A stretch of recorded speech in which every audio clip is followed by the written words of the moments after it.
ఎటు పోతానా బాపు నీకోసం వస్తాను కదే. నా కోసమా? నా కోసం ఎందుకురా? ఇంటికాడ పోషమ్మని చెప్తానే ఓ మంచి గొర్రెపోతు కావాలని వచ్చిన. నేను నమ్మనురా. అయ్యో గట్లంటే ఏందే బాపు, ఇక అమ్ముకుంది ఏమిటికి అవిటి పెంచుడు. అరే అవి అమ్మటానికి నా మనసు రాదురా, అవే నా ధైర్యం. అవి ఉంటే నాకు 10 ఎకరాల పొలం ఉన్నంత విలువ. సరే బాపు, ఇంకా లింగాయన అడుగుతాయా మరి. సరేరా, ఏమనుకోకు. సరే బాబు, నేను అనుకుంటా కానీ రేపు భోజనానికి అయితే మర్చిపోకు. గీ రోడ్డు మీద ఇట్లా చెప్పినా అని ఏమనుకోకు. వస్తా.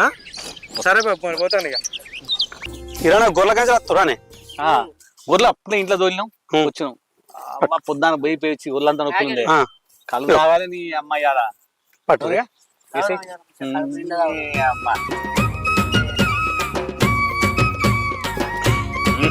గొర్రెలు మంచిగా ఉన్నాయి. మంచిగా ఉన్నాయి.